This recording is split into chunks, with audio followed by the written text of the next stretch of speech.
अगर रिकॉर्डिंग नहीं होगा तो बच्चे क्लास में आएंगे आएंगे, क्योंकि ये रिकॉर्डिंग ही जो है सारी चीज़ों को स्पॉइल कर रहा है। जैसे पिताजी अगर वसीयत दे के ना जाएं तो ये अच्छी बात है या बुरी, ये डिबेटेबल है।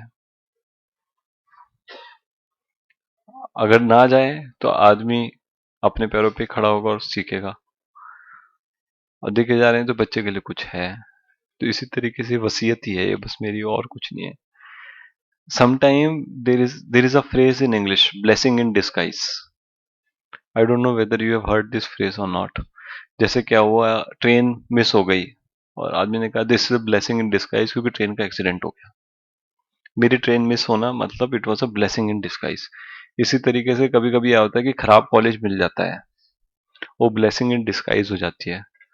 ठीक है, इसी तरीके से उल्टा भी है, कर्स इन डिस्गाइज। ये रिकॉर्डिंग जो है ये क्या है, कर्स इन डिस्गाइज। जैसे ब्लेसिंग इन डिस्गाइज है, ऐसे ये ब्लेसिंग नहीं है, ये रिकॉर्डिंग क्या है, ये कर्स है। ये लग रहा है ब्लेसिंग है कि हो रहा है, बट ये ब्लेसिंग नहीं, ये कर्स है ये। क्यों, उसी के कारण बच्चा जो है सोच रहा है कभी कर लूंगा, देख लूंगा, नहीं होगा तो आना ही पड़ेगा। आप किसी फ्रेंड के लिए बोल रहे हैं ना, जो नहीं आया दिवाली पर, होली पर, जो भी अभी घूम रहा है, उसने प्लान बनाया था कि मैं आ जाऊंगा, वो भी ऐसे ही हैं। वो भी ऐसे ही है, सबका सबका रीजन यही है। जहां पर आपने उसे फजी लॉजिक लगाया वहां पर, और 100% प्रोबेबिलिटी नहीं आई, 99.99% भी है, उन्होंने कहा 0.01 तो रिकॉर्डिंग होगी ही होगी, आने की जरूरत क्या है।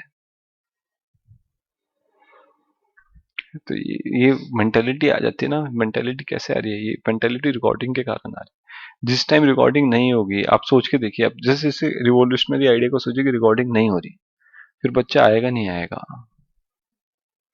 कुछ हैं ऐसे जिनके लिए ये जरूरी है, क्योंकि वैसे नहीं आने के, हो सकता है आखिरी मोमेंट आके खुल जाए और तब आ जाए, तो इसलिए।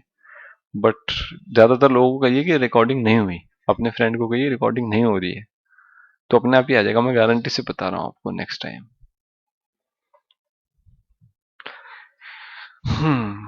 Probable event P1 and E2 are independent. अगर इंडिपेंडेंट होते तो E1 एंड E2 कितना होता, P1 ऑफ E1 एंड, मतलब मल्टीप्लाइड बाय, अगर इंडिपेंडेंट होते तो, राइट।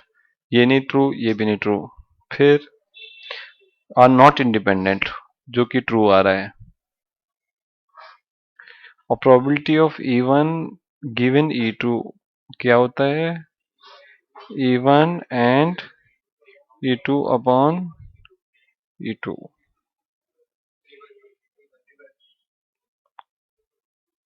क्वेश्चन नंबर 4 निकाला, क्या आंसर आया? आंसर आया डी। किस किस ने ट्यूटोरियल शीट सॉल्व नहीं करी?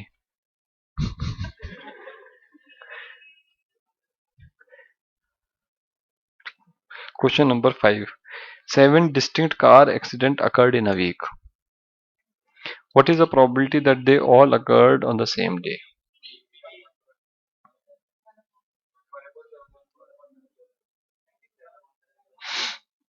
सात एक्सीडेंट है, 7 दिन है, राइट।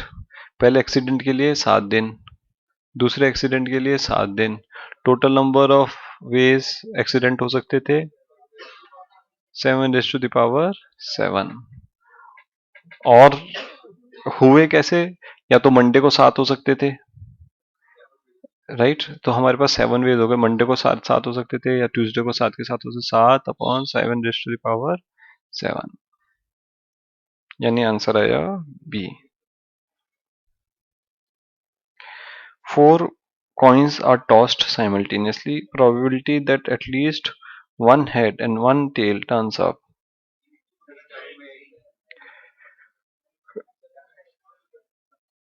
तो हमने किया प्रोबेबिलिटी दैट वो एक भी हेड और एक भी टेल ना आए। हमने कहा एटलीस्ट वन टेल है तो नो हेड और नोट। ये थोड़ा क्वेश्चन थोड़ा ना ट्रिकी है अगर आप सोचेंगे इसके बारे में। इसमें हमेशा जो है ना, कभी भी इसे ऐसे क्वेश्चन में प्रैक्टिस के टाइम पर लिख के जरूर करना चाहिए, थॉट प्रोसेस क्लियर होती है बहुत अच्छा। एक चीज जो है, जो सिस्टमेटिक डेवलपमेंट ऑफ सॉल्यूशंस जो है, वो सिस्टमेटिक तरीके से हमारी रीजनिंग पावर को एनहेंस करते हैं। जैसे 1 - 16 - 16 क्यों किया है? हाँ, क्योंकि केसेस बन रहे हैं। इसके अंदर केस क्या बन रहा है? Case 1 no head, case 2 no tail, case 3 remaining. Case 1 case 2 case 3 की प्रोबेबिलिटी 1, इसकी प्रोबेबिलिटी 1/16, इसकी प्रोबेबिलिटी 1/16, सारे टेल्स सारे हेड, इसकी प्रोबेबिलिटी p। तो 1 + 1/16 + 1/16, सॉरी, p = 1। इधर से आया ये। बाद में जाकर आप बोलेंगे कि सर कैसे किया, अगर कहीं क्वेश्चन टेढ़ा मेढ़ा अटकता है तो वहीं पे हमेशा जो है सॉल्यूशन को ठीक तरह से बेसिक तरीके से करेंगे तो अच्छा रहता है। Question number 7।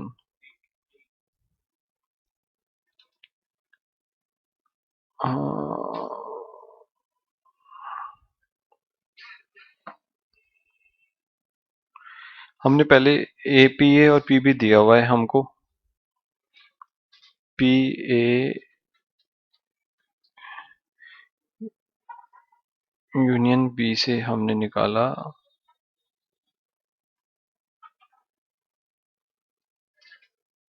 P A union B 1 होगा,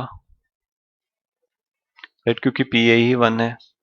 इधर से निकाला हमने P A plus P B minus P A intersection B.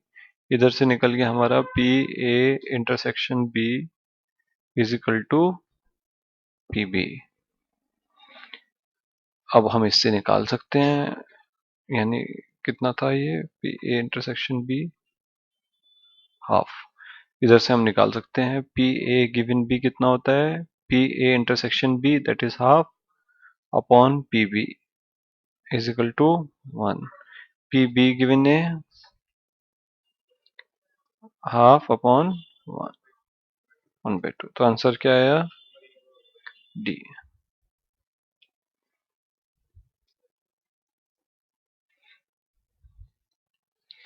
Question number this 8, question number 8 A. कैसे किया बैनर्जी?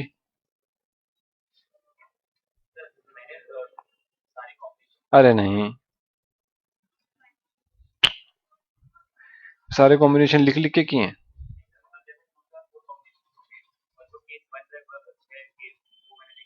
6 केस क्यों लिख के, क्यों 4C2 नहीं आया? इसलिए मुझे लग रहा था आप ऐसे ही कुछ इसमें ब्रूट फोर्स लगाएंगे। 4C2 अब, और नीचे कितना आएगा जो आपने बताया, 2⁴। क्यों, हमने क्या किया, हमने सिर्फ हेड को सेलेक्ट कर लिया, 4 जगह थी, 4 में से हेड को सेलेक्ट कर लिया बस। टेल अपने आप फिट हो जाएंगे उसके अंदर। 4 में से अगर हमने पोजीशन सेलेक्ट करी, अगर हमने पोजीशन के नाम लिखे 1 2 3 4, इसमें से 2 लोग सेलेक्ट करने हैं। कितने तरीके से सेलेक्ट कर सकते हो 4C2। Question number 9। 150 MCQ है इसके अंदर। करेक्ट के लिए 1 मार्क्स है, इनकरेक्ट के लिए -0.25। एक्सपेक्टेड, एक क्वेश्चन के लिए एक्सपेक्टेड मार्क्स कितने हैं वो निकाल लेते हैं। 1 × 1/4 प्रोबेबिलिटी -0.25 × 3/4 कितना आया?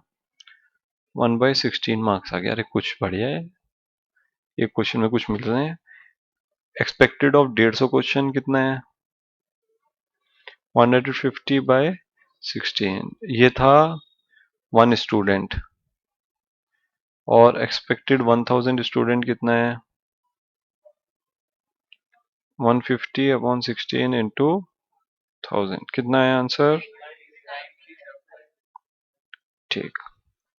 Thank you for your participation ladies and gentleman.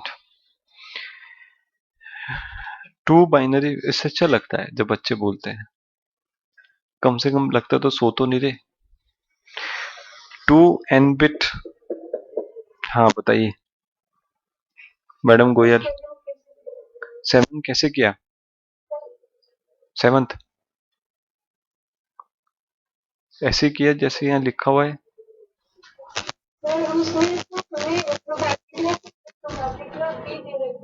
हाँ पी ए यूनियन बी, तो पी ए यूनियन बी, क्योंकि पी ए इक्वल टू 1 है, तो पी ए यूनियन बी कहता है कि या तो ए हो या बी हो, ए से तो ज्यादा हो ही नहीं सकती। पी ए इज 1, तो पी ए यूनियन बी तो 1 होगा ही होगा, 1 से ज्यादा हो नहीं सकता है, और 1 से ज्यादा होना चाहिए, या ग्रेटर देन इक्वल टू 1 होना चाहिए। P A union B should be greater than equal to P A according to common sense.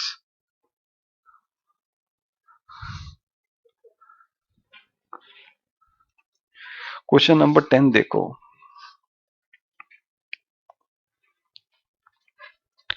क्या आंसर है?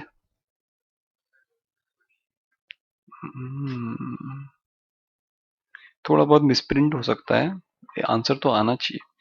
देखो अब इसमें सोच के देखो, क्या क्वेश्चन का अप्रोच देखो। पहले हमारे पास n बिट बाइनरी स्ट्रिंग्स दिए हुए हैं, 3 बिट का ले लो, and S1 and S2 are chosen randomly. S1 और S2 को चूज किया रेंडमली। S1 को कुछ चूज कर लिया 101, ठीक है। अगर S1 को कुछ चूज करा है तो S2 को चूज करने के लिए, अब the probability that the Hamming distance between the two string the number of bit is equal to D, तो D बिट्स कैन डिफर, बाकी n minus D bits same होनी चाहिए, ठीक है। ठीक है ना? अगर हमने S को 101 रखा और अभी या हैमिंग डिस्टेंस इक्वल टू 1 रखा, यानी हम एक बिट को चेंज कर सकते हैं, तो 3 में से एक कोई सी भी एक बिट चूज कर सकते हैं, राइट। तो कितने पॉसिबिलिटीज आती हैं इसकी? या तो इसको कर दिया 001, या इस वाले को अगर पहली बारी में इसको चेंज किया, अगर पहली बारी में इसको चेंज किया तो 001, अगर बीच वाली को चेंज करते तो 111 आ जाता, अगर लास्ट वाली को करते तो 100 आ जाता, ठीक है ना, राइट। अब ये देखो, इस पर जीरो लाने के लिए इसकी प्रोबेबिलिटी हाफ होगी, राइट। अच्छा दूसरी तरीके से करता हूँ, ये देखो, number of ways in which we can choose S2, कितने हैं number of ways n bit के लिए? हर एक बिट के लिए कितने हैं? 2 raised to the power n। Number of ways in which we must choose S2 such that Hamming distance is equal to D। अब कितना है? ठीक है। अब देखो हैमिंग डिस्टेंस D चूज करना है, नंबर ऑफ वेज जनरेट करना है बस, तो क्या करेंगे, N C D से वो बिट सेलेक्ट कर लेंगे जिन पर हमें फ्लिप मारना है, N बेसिस। अभी इसमें केयरफुली जब भी हम सीट्स पर ये 101010 है, जब भी हमें इस प्रॉब्लम को सोचना था तो इस तरीके से सोचिए, इसे नंबर 1 कर दिया, इसे 2 कर दिया, इसे 3 कर दिया, ठीक है। 1 टू थ्री एक सेट है जिसके अंदर से आपको एक सेलेक्ट करना था, राइट? तो कितने तरीके से कर सकते हो? 3C1।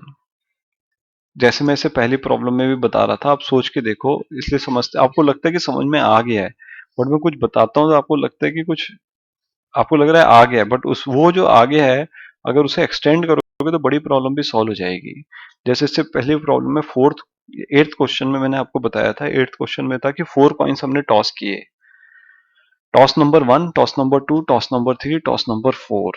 इन्हें एक सेट की तरह मानो 1 2, क्योंकि आप इसे अरेंजमेंट प्रॉब्लम की जगह परम्यूटेशन कॉम्बिनेशन आराम से बना सकते हो, इसलिए मेंटल फ्रेमवर्क ये सोच के देखो, हमारे पास 1 2 3 4 4 नंबर हैं, इसमें से दो हेड के लिए हमें दो चीज सेलेक्ट करनी है, चार में से दो सेट, ये क्योंकि ये पोजीशन आ गई ना, इसमें से सिर्फ सिलेक्ट करके डालना है उसे। तो कैसे किस तरह से डाल सकते हो? 4C2 से डाल सकते हो। इससे जो भी दो नंबर आ गया, जैसे 2 और 3 आ गया, तो यानी इसका मतलब हेड और हेड यहाँ डल जाएगा, राइट? उसी तरीके से यहां सोचेंगे कि number of ways in which you must choose those bit which will flip. हमारे पास क्या यहाँ पर n बिट्स होगी, 1 2 3 n है, n में से हमें सिर्फ d बिट्स फ्लिप मारनी है, यानी इस सेट में से सिर्फ सेलेक्ट करना है, डालना तो अपने आप ही हो रहा है, डालना तो, बोलिए मेरे साथ, डालना तो अपने आप ही हो रहा है, क्योंकि डालने के लिए कुछ है नहीं और अरेंजमेंट कुछ नहीं करना, हमें तो सिर्फ ये बताना है कि उस बिट को फ्लिप मारना है, राइट? तो कितने तरीके से S2 गिवन S1, हम कितने तरीके से S2 को जनरेट कर सकते हैं? NCD। तो probability is equal to NCD upon 2n। अब अगर आप कुछ पूछो कि मैंने S1 को तो जनरेट किया ही नहीं, S1 को जनरेट करने की कोई जरूरत नहीं है, क्योंकि अगर आप करोगे तो 2n बाय 2n कट जाएगा दोनों। एक पर्टिकुलर S के लिए, जैसे मैंने मॉर्निंग की क्लास में भी बताया था, सेम आइडिया है। मॉर्निंग की क्लास में मैंने बताया था कि ऐसे एक डायग्राम से 1 की जगह आप कुछ 2 डाल दोगे, 3 डाल दोगे, सेम तरीके से चल रहा है ना, राइट? यहाँ पर भी सेम हो रहा है। S1 सेलेक्ट करते के साथ ही आप NCD अपॉन 2n सेलेक्ट करते हो, दूसरा SN1 करोगे तो तब भी सेम आएगा, तीसरा SN1 करोगे तो तब भी सेम आएगा, राइट? तो ऊपर और नीचे दोनों मल्टीप्लाई होकर कैंसिल हो जाएंगे जितने भी S1 है। तो आंसर क्या है हमारा? ए, NCD upon 2n। Question number 11। A point is randomly selected with a uniform probability in xy plane with a rectangle with the corners 0 0 0 0 1 0 0 2 और 1, 2। ये रेक्टेंगल है हमारा जिसमें ये डबल है इसके, ठीक है? P is a position vector of a point. P एक पोजिशन वेक्टर है जिसके कोऑर्डिनेट x और y हैं, और ये P स्क्वायर है हमारा। P स्क्वायर क्या होगा? x square plus y square, ठीक है? अब ये कह रहा है कि X square plus Y square की एक्सपेक्टेड वैल्यू क्या होगी। तो एक्सपेक्टेड वैल्यू ई एक्स होती है, अगर कंटिन्यूस होता है तो इंटीग्रेट करते हैं उसको। एक्सपेक्टेड वैल्यू होती है एक्स इज इक्वल टू 0 से लेकर 1 तक, वाई इज इक्वल टू 0 से लेकर 2 तक, X square plus Y square D X D Y. D Y D X कर लीजिए, कोई नहीं, डी वाई घर की बात है, कोई प्रॉब्लम नहीं, ठीक है? अब नेक्स्ट इंटीग्रेट करो 0 से लेकर 1 तक, y से इंटीग्रेट किया तो Y square X square Y plus Y cube by 3, और यहाँ रखी वैल्यू 0 से लेकर 2 तक dx। तो ये आया 0 से 1 एक्स स्क्वायर 2, एक्स स्क्वायर तो यहाँ आ गया रखने के बाद, और ये आ गया 8/3 3 dx, और फिर इसको यहाँ पे रखा 2x³ बाय 3 प्लस 8/3x, और 0 से लेकर 1 तक, तो आया ये 10/3।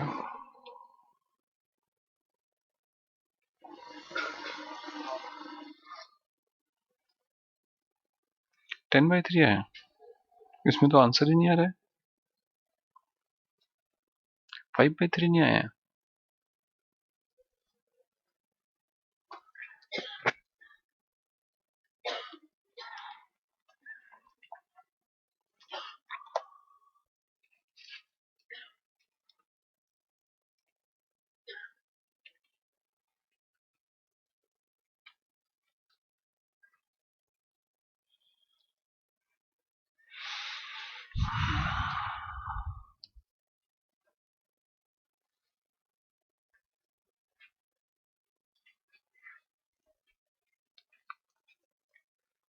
इस क्वेश्चन को हम दूसरी तरीके से भी कर सकते थे।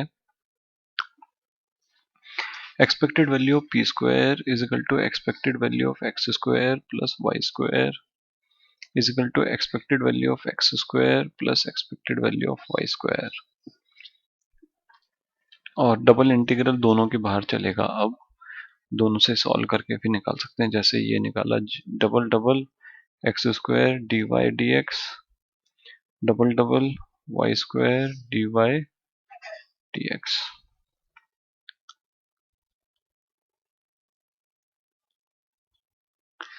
वैसे ट्राई करके देख लीजिएगा घर जाकर। Question number 12, let x be a probability extension function then this is c। Good, ये तो क्लास का ही क्वेश्चन है। क्वेश्चन नंबर 13, 3 रेड बॉल हैं, 2 रेड बॉल हैं, 3 ब्लू बॉल हैं, आंसर ए। क्वेश्चन नंबर 14,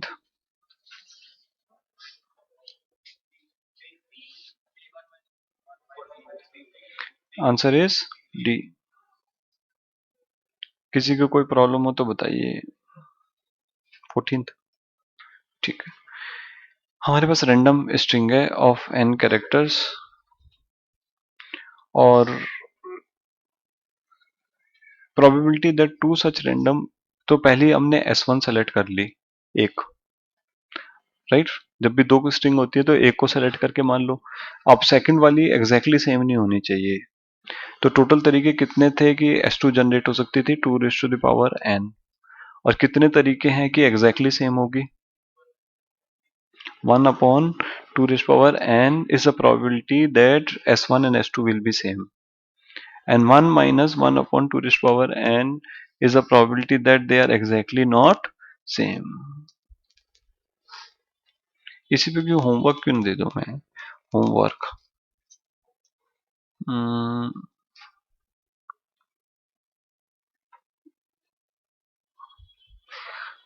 हमारे पास एक स्ट्रिंग n बिट्स की 3 स्ट्रिंग है, S1, S2 और S3, और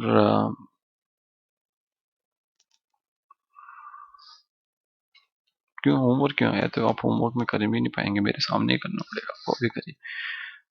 Hamming distance between S1 and S2 is equal to 2, Hamming distance between S1 and S3 is equal to 3। ऐसा हो तो सकता है ना? हो सकता है। अब निकालो प्रोबेबिलिटी ऐसा होने की। S1, S2, S3 तीनों रेंडमली जनरेटेड स्ट्रिंग है, और ये कंस्ट्रेंट दी हुई है, देखें आपको।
S1 से S2 जनरेट करने के कितने तरीके हैं? NC2 divided by N2 rays power n। अलग अलग दोनों तीनों को इकट्ठी तो जनरेट करना है। अब आप अगर ट्रक में इंजन अलग ले जाएं और जो है टायर अलग लगाएं कि मैं तो इन्हें अलग अलग डिजाइन कर रहा हूँ। कार बेचने गए थे वहां पर, इंजन बेचने, अपना मॉडल बेचने गए थे, अलग अलग है, फायदा नहीं, एक साथ चाहिए। Question number 15। हमारे पास एक सेट दिया हुआ है और x is equal to x1 से लेकर xn तक दिए हुए हैं नंबर, और xi is equal to 2 raise to the power i ये दिया हुआ है हमको। A sample Sx is drawn by picking each I, selecting each x independently with the probability pi is equal to 1 by 2. The expected value of the smallest number in the sample S is xi is equal to 2i से solve करना है। चलो उसे solve कर लेते हैं, कोई नहीं। आप ऐसा कहते हैं तो ऐसे सॉल्व कर लेते हैं, फिर बाद में इससे कर लेंगे, ठीक है। xi is equal to 2i से सॉल्व कर लेते हैं। चलो पहला देखो, expected value of smallest number लेना है, ठीक है। और स्मॉलेस्ट नंबर क्या है, अगर हम इसे देखेंगे यहाँ पर, स्मॉलेस्ट नंबर xi है हमारा, और प्रोबेबिलिटी xi पे जब पहुंचेंगे, जब हम प्रोबेबिलिटी i माइनस 1 टाइम्स इसे फेल कर चुके होंगे, और ith टाइम हम इस पर आएंगे।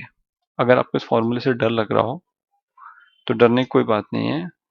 i इज इक्वल टू 0 से लेकर, नहीं 0 तो है ही नहीं इसके अंदर, 1 से लेकर n तक इससे जाना है, ठीक है।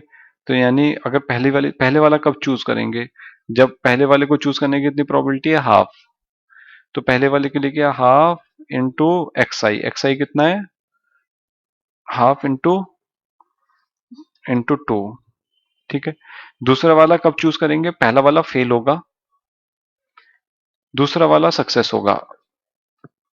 नंबर कैसे चूज करना है, रेंडमली। अगर पहली बारी में एक्साई, दोबारा क्वेश्चन पढ़ के देखें, a sample is drawn by each selecting each eyes independently with the probability this.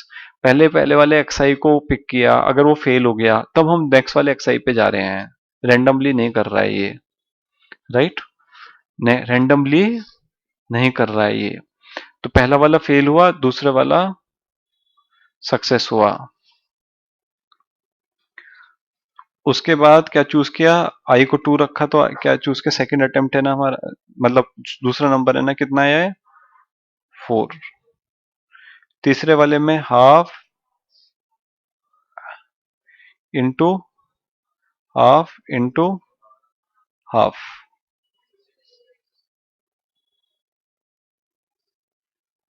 Fail fail और सक्सेस इंटू 6, इसको कर देंगे n तक, ठीक है।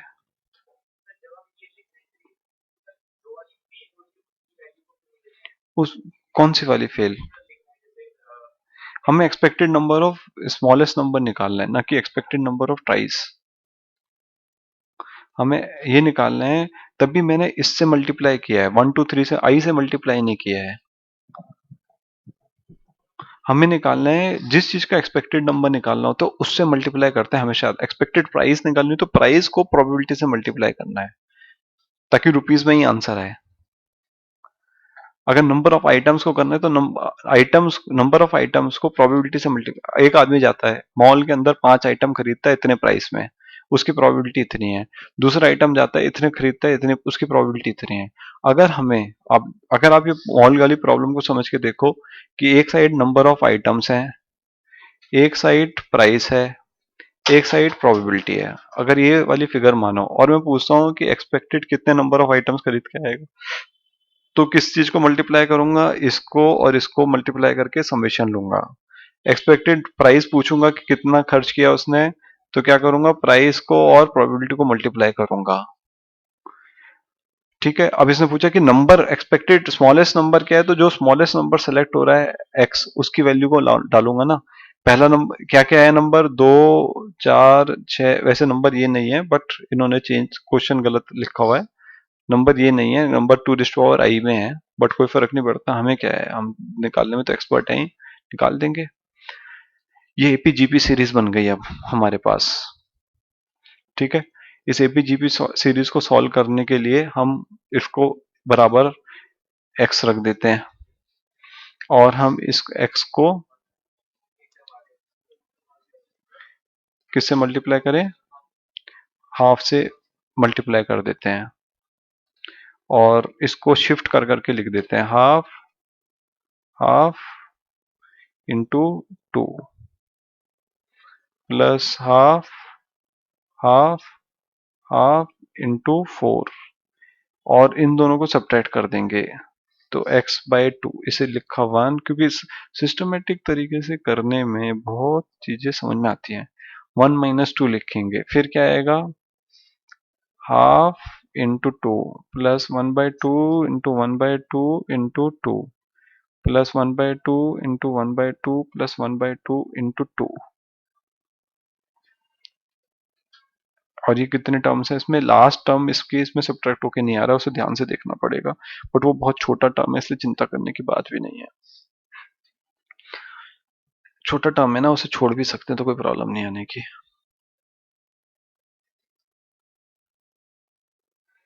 क्योंकि देखो ना, इधर एक टर्म इधर खिसकाई थी, तो इसका एक छोटा सा वाला टर्म वहां खिसक जाएगा ना, बट कोई नहीं, उसे चिंता मत करिए, एन टर्म्स इसके अंदर होंगी।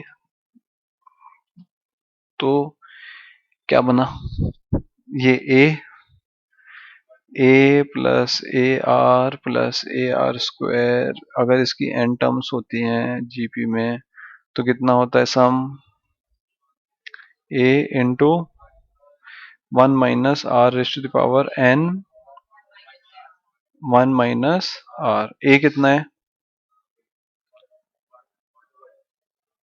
1, r कितना है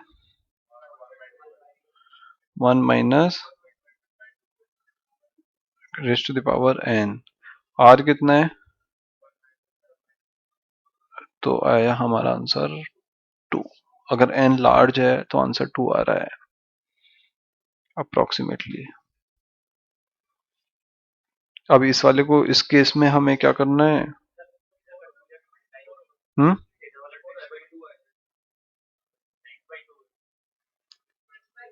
सॉरी राइट राइट, अभी तो एक्सपेक्ट टू निकाला है, गुड गुड। तो अगर इस साइड रखा तो क्या आ रहा है, x = 4 आ रहा है आंसर।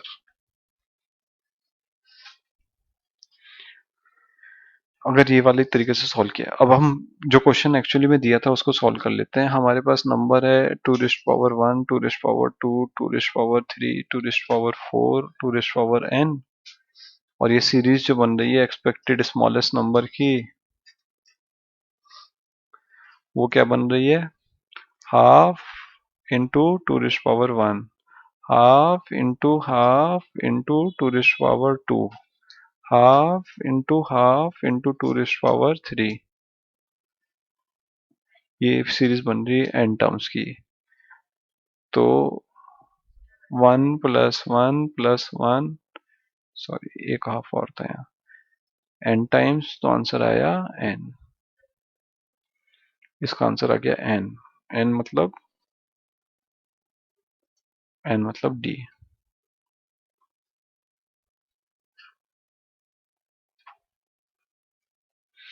क्यों ना हम एक्सपेक्टेड नंबर ऑफ ट्राइज भी निकालें, expected number of,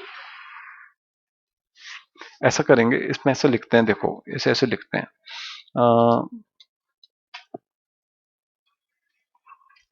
when you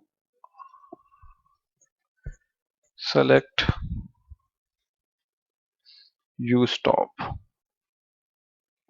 जब वो नंबर सेलेक्ट हो गया तब स्टॉप हो जाओगे। ठीक है, एक्सपेक्टेड नंबर ऑफ ट्राइज कितना करना होगा?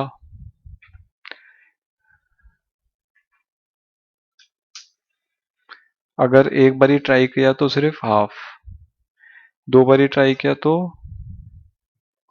टू, तीन बारी ट्राई किया तो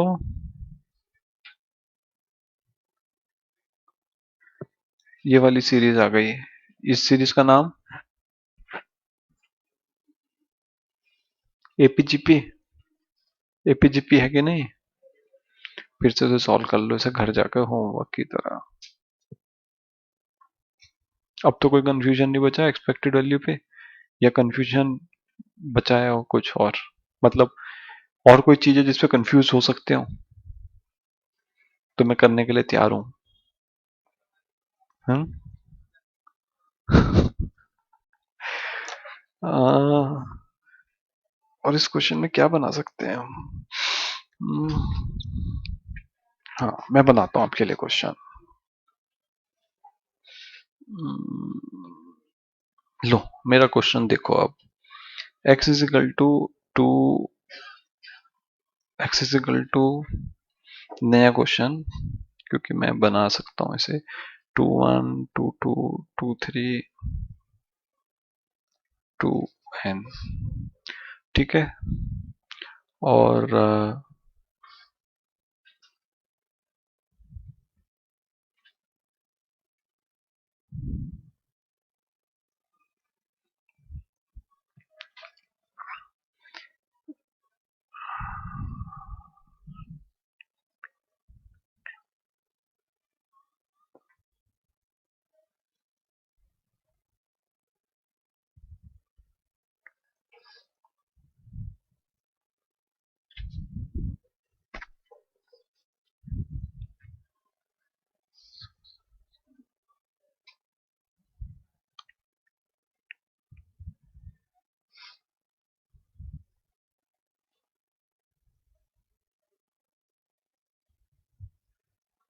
लो, ये मेरा नया क्वेश्चन है, गेट 2017 का।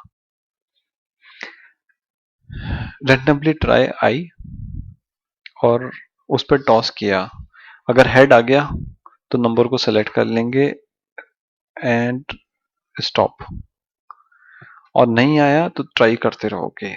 और अब मैंने पूछा expected value of smallest number क्या है। Expected value of smallest number क्या है? या पहला क्वेश्चन से आसान, expected number of tries, expected number of tries, बहुत आसान है। एक्सपेक्टेड नंबर ऑफ ट्राइज तो एब्सोल्युटली आसान है।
करें, एक्सपेक्टेड नंबर ऑफ ट्राइज करें।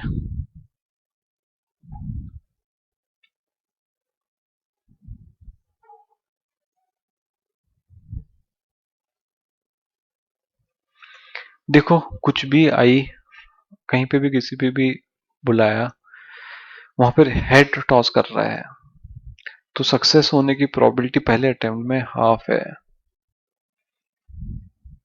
और फेलियर होने की प्रोबेबिलिटी फर्स्ट अटेम्प्ट में हाफ है, सेकंड में 2 है। ये वाली है expected number of tries. Expected value और स्मॉलेस्ट वैल्यू,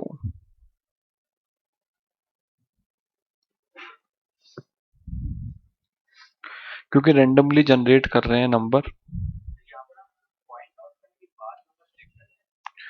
अरे इसमें थोड़ा सा क्लैरिटी ऑफ माइंड चाहिए और कुछ नहीं चाहिए। कंफ्यूज करने के लिए उसने कहा कि कहीं पे भी कर रहे हैं, इसमें एक्सपेक्टेड नंबर ऑफ ट्राइज है। डिसीजन सिर्फ हेड के ऊपर है, ना कि नंबर सेलेक्ट करने पर। रुक गए अगर हेड आ गया तो। अगर कहीं पे कोई भी नंबर सेलेक्ट किया और हेड आ गया तो रुक जाओगे।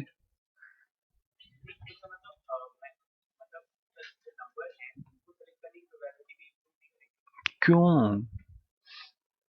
नंबर सेलेक्ट करने की प्रोबेबिलिटी तो है ही नहीं ना, नंबर सेलेक्ट करने की प्रोबेबिलिटी तो टॉस से हो रही है ना।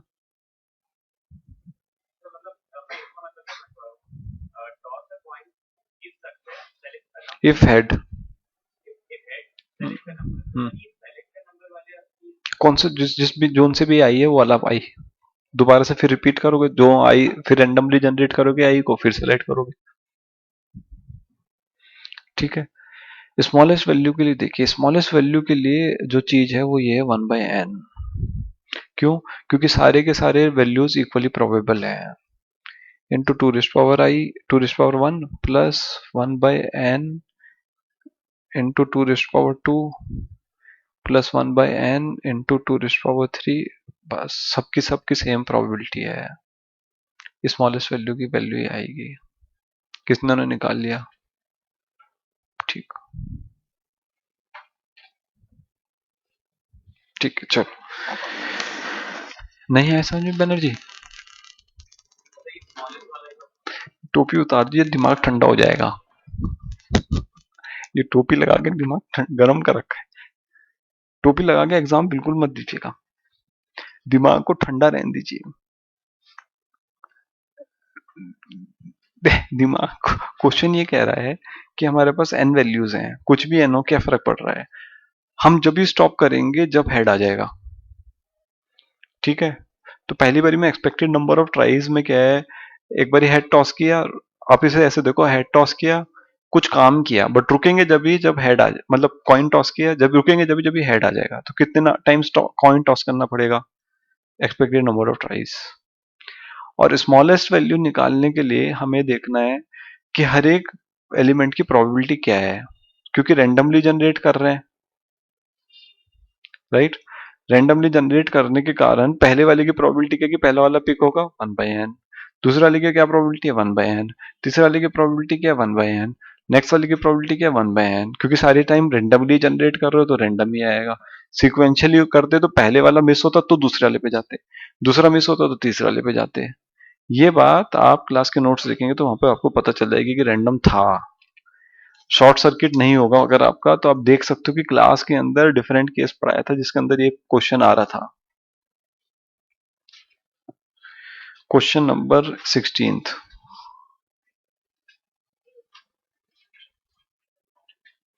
For each element in a set of size 2n, an unbiased coin is tossed.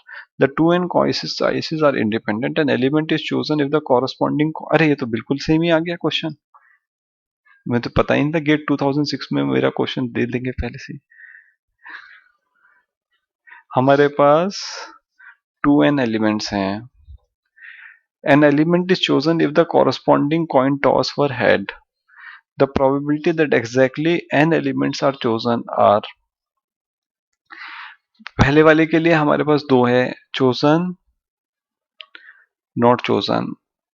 तो टोटल तरीके कितने हैं, two raised power 2n। Total ways in which set can be selected is 2 raised to the power 2n। और हमें चाहिए probability that exactly n are selected. तो पहले इनमें से n सेलेक्ट कर लेते हैं, 2n cn मल्टीप्लाइड बाई, कुछ करना है मल्टीप्लाई कि नहीं करना है, हमें क्या करना है कि इसमें से अब हमें जो चूज हमें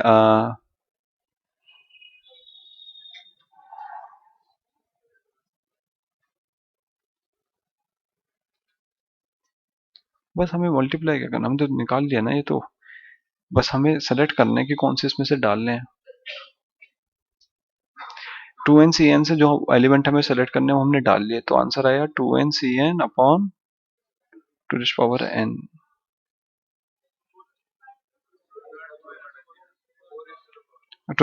to rich power 2n, that is 4n। Answer आया 16 का ए।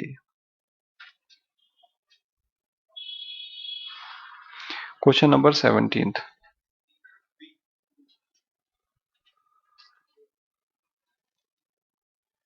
Answer is B. ठीक है, मॉर्निंग की क्लास से। जब मैं मॉर्निंग की क्लास समझाता हूँ ना तो समझा करो। आप बताइए मॉर्निंग की क्लास से आंसर आप बताइए। वो ऐसे डायग्राम में जिसमें नंबर ऑफ कॉम्बिनेशन निकाल लेते।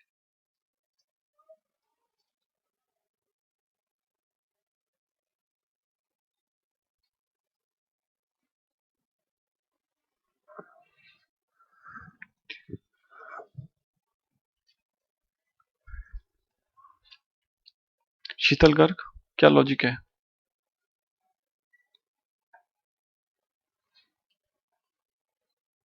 दिव्य पोखरियाल, सरोज।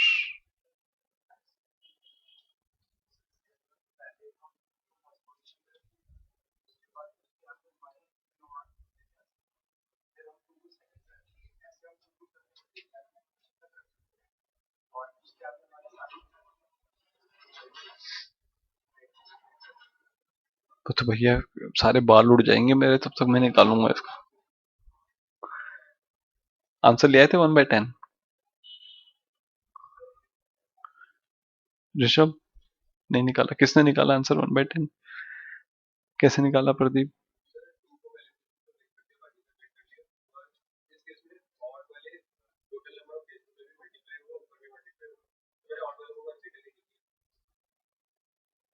बोरोलेस, ठीक है।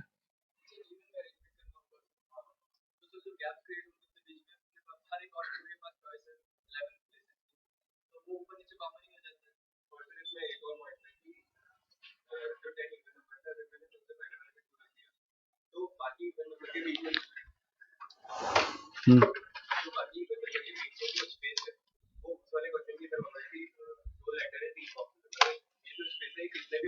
अच्छा मेरा लॉजिक सुन के देखिए आपको कैसा लगता है। 2 के लिए प्रोबेबिलिटी 2 सबसे पहले आ रहा है, उसकी प्रोबेबिलिटी पी है। 2 इवन नंबर में सबसे पहले आ रहा है, उसकी प्रोबेबिलिटी पी है। 4 सबसे पहले आ रहा है, उसकी प्रोबेबिलिटी भी पी होगी, क्योंकि 2 में ऐसा कुछ स्पेशल तो है नहीं, रैंडम सारे नंबर जनरेटेड है।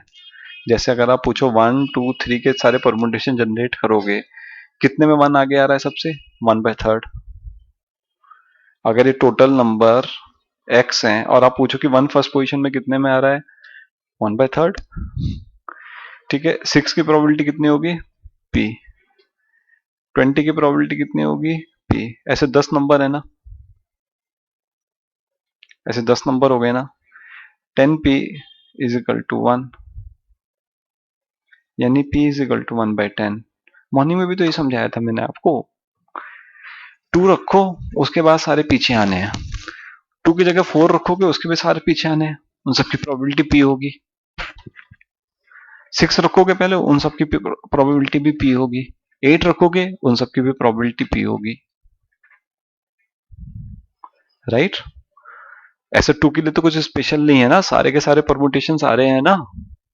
तो कितने इवन नंबर्स हैं? 10। सबकी प्रोबेबिलिटी ऐड करोगे कितनी आनी है? 1, क्योंकि किसी में 2 आगे होगा, किसी में कुछ और आगे होगा। ऐसे करके सोचोगे तो प्रॉब्लम बहुत ही आसान हो गई। आंसर क्या है? 1/10। और आप कितना भी प्रॉब्लम को घुमा फिरा लो, मैं उस प्रॉब्लम को कर दूंगा। अगर यही मेरा आंसर है तो आप प्रॉब्लम घुमा लो, आप पूछो कि 2 सबसे आगे आना चाहिए और ऑड नंबर में 1 सबसे पीछे होना चाहिए। सारे ऑड नंबर में सारे 1 सारे ऑड नंबर से पीछे होना चाहिए और 2 सबसे आगे होना चाहिए। इस आइडिया से आप इसे फटाक देने सॉल्व कर दोगे। घर जाके सोचिएगा। राइट? होमवर्क दे देता हूं मैं आपको इसको। 2n is above is above all even, and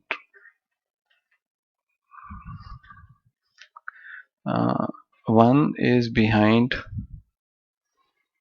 all odd। इसकी प्रोबेबिलिटी निकाल के देखिए।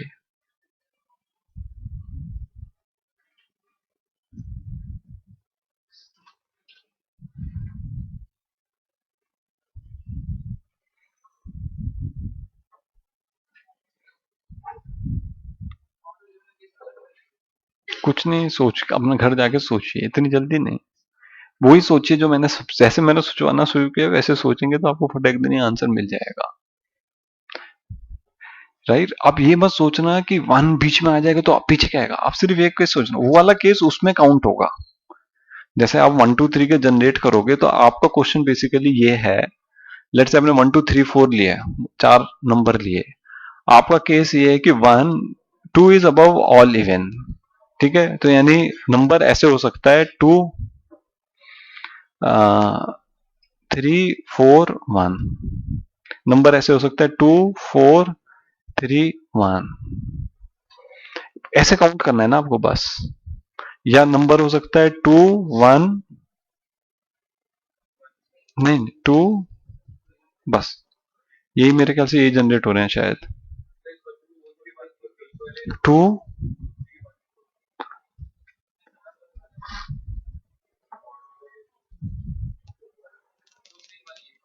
बस 2 2 3 1 4, हाँ बस। तो इस केस में हमें काउंट ये करना है कि 1/3 मतलब सारे ऑड नंबर्स में से या तो 1 पीछे होगा या 3 पीछे होगा। 2 या तो सारे इवन नंबर्स में से आधे, 2 कितने इवन नंबर्स हैं इसके अंदर, 2, राइट, इसके अंदर 2 इवन नंबर हैं और 2 ऑड नंबर्स हैं।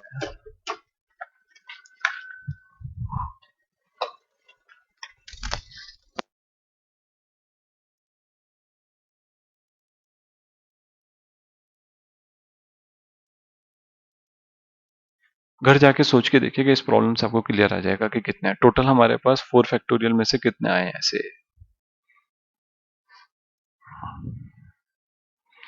Question number 18th,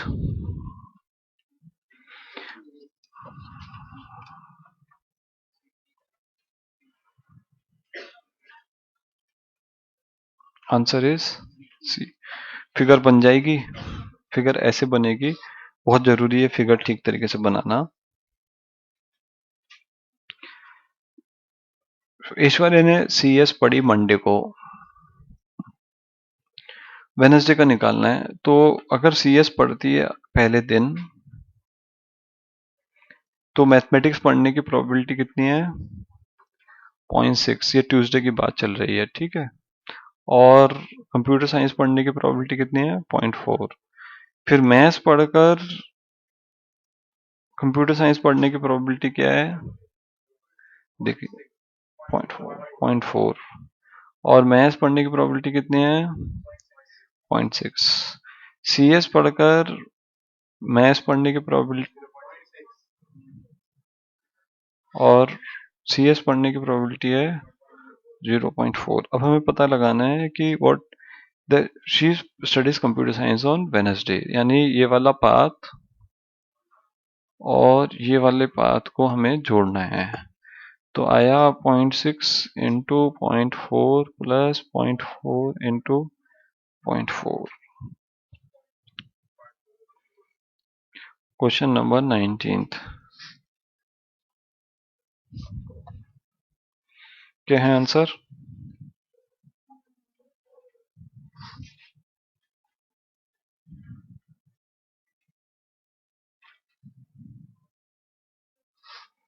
answer is, नहीं किया, कर लेते तो बताओ ना। मीन है हमारा 1 और स्टैंडर्ड डिविएशन जो है, सॉरी वेरिएशन है 2, तो स्टैंडर्ड डिविएशन हो गया हमारा 2, ठीक है। और ये था हमारा x, म्यू x और सिग्मा x, और इसके लिए है mean of y is equal to -1, और ये हमको दिया हुआ नहीं है, ठीक है। बट हमें ये चीज दी हुई है कि probability of x is less than -1 is equal to probability of y is greater than 2। ठीक है, जब भी कुछ ना हो तो फिगर बना लो, यहाँ से x की फिगर बनाए, मीन तो जो दिया मीन तो वो तो प्लॉट कर दो, इसके मीन दिया हुआ 1, राइट। और -1 जनरेट करने के लिए हमें -x करना पड़ेगा, यहाँ minus mu minus sigma x। इससे कम वाली प्रोबेबिलिटी जो है, यानी ये वाली, इससे कम यानी ये वाली प्रोबेबिलिटी जो है ये इसकी बात कर रहा है। तो जो हमें पता था, जो पता था वो लगा लेते हैं। टोटल ये यहां से लेकर यहां तक कितनी होती है बच्चों? 68.102345 6। 68 पॉइंट, पक्की बात, पक्का 68.26। तो इतनी कितनी हुई? 34.13%। ये कितनी थी टोटल? 50%। 50% माइनस 34.13% कितना होता है? 15.87%। ठीक है, अब यहां पे फिगर बना लो।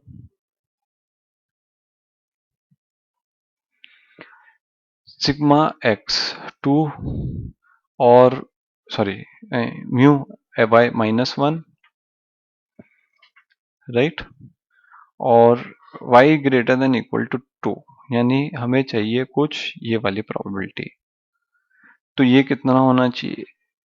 ये कितना होना चाहिए? सिग्मा y होना चाहिए इतना, तभी तो आएगा एग्जैक्टली सेम इसके तरह का कर्व का, ये तो आ गया। यानी ये सिग्मा y है, ये कितना है यहाँ पर? ये वैल्यू 2 है। और होगी क्या ये वैल्यू है mu y plus sigma y is equal to 2। Sigma y is equal to 2 minus mu y is equal to 3। कुछ करने की जरूरत भी नहीं पड़ी, वैसे ही निकल गया।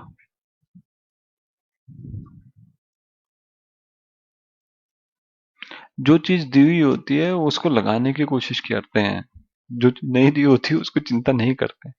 भगवान ने बहुत टूल दिए हैं हमारे पास, जो चीज दी हुई है उसको लगाएंगे वहां पर तो आंसर मिलना शुरू होगा। फिगर विगर बना के देखो तो आंसर मिल जाता है। और आप सोचते रहते हो कहाँ से शुरू करूं? अरे, मूर्ति दी हुई है, मूर्ति को जहां तक बना सकते हो वहां तक तो बनाओ, उसके बाद पता चल जाएगा कि आगे कैसे बनाना है। Question number 20th।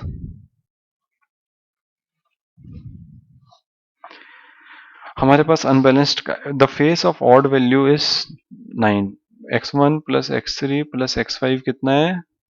0.9, नहीं, 0.9 of x2 plus x4 plus x6। और हमें दिया हुआ है कि probability of getting even number is same, so x2 is equal to x4 is equal to x6 is equal to k. Let us say if the probability of the face is even, given that it is value is greater than this, x4 plus x6 is given x4 plus x5 plus x6 is equal to 0.75। जो जो चीज दी है मैंने अब तक सिर्फ उसको लिख लिया। अब हम इसे सॉल्व, और जो हमें पता है वो तो सभी बच्चों को पता रहता है, बट लिखने में अच्छा रहता है। ये चीजें दी हुई हैं, बाकी चीजें निकालनी हैं। क्या हम निकाल सकते हैं बच्चों? निकाल सकते हैं कि नहीं? के की वैल्यू सबसे पहले निकल रही है। कैसे? x1 x3 x5 को यहां रख देंगे तो क्या है वो 0.9 into 3k plus 3k is equal to 1, right. इधर से क्या वैल्यू आई? 2.7 प्लस 3 5.7। Thank you. अब k की वैल्यू आ गई हमारी। अब हम इस वाली इक्वेशंस में से निकाल कर, क्योंकि इसका तो यूज किया ही नहीं अब तक हमने, राइट, इसकी वैल्यू निकाल लेते हैं। इसमें निकाला p of x4 plus x6, दोनों कितनी है 2 अपॉन, नहीं मतलब x4, इसको अगर हम इस वाली इक्वेशन को लिखेंगे तो ये आएगा p ऑफ, ऊपर में आएगा x4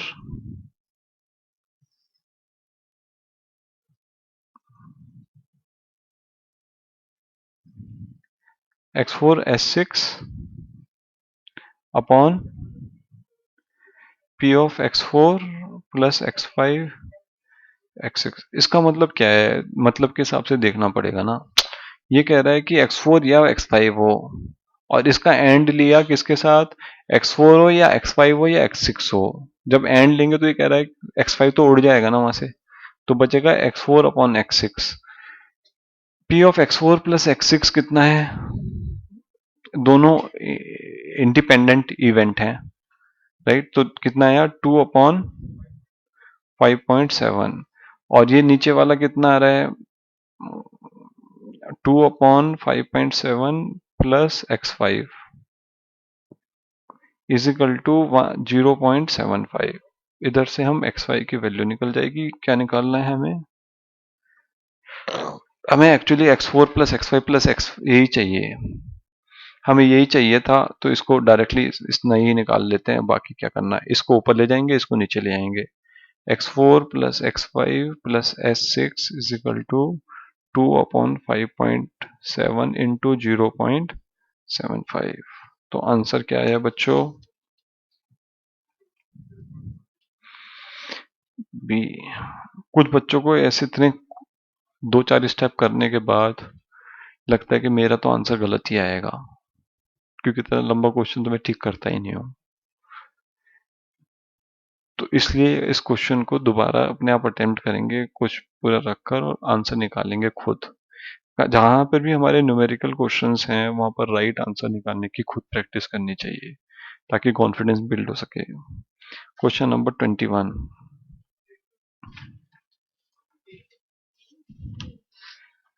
क्या है answer, ji.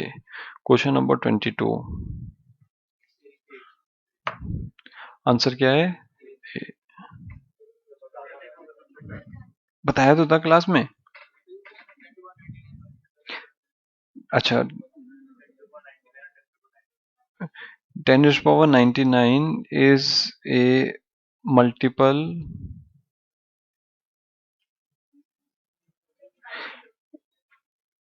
the divisor of 10⁻99 is divisor of 10⁻9 is multiple of 10⁻, तो ऐसे करो 10⁻99 is equal to 10⁻96 into 1000, right, is equal to 10⁻96 into 10⁻3 is equal to 10⁻96 into 2 3 into 5 3। ठीक है, अब इसमें से कोई फैक्टर हो सकता है, सेलेक्ट करो या ना करो, सोच के देखो। अगर एक फैक्टर सेलेक्ट करोगे तो 2, जैसे सिर्फ एक 2 सेलेक्ट किया बाकी कुछ नहीं सेलेक्ट किया, तो आ जाता 2 इंटू 10⁻96।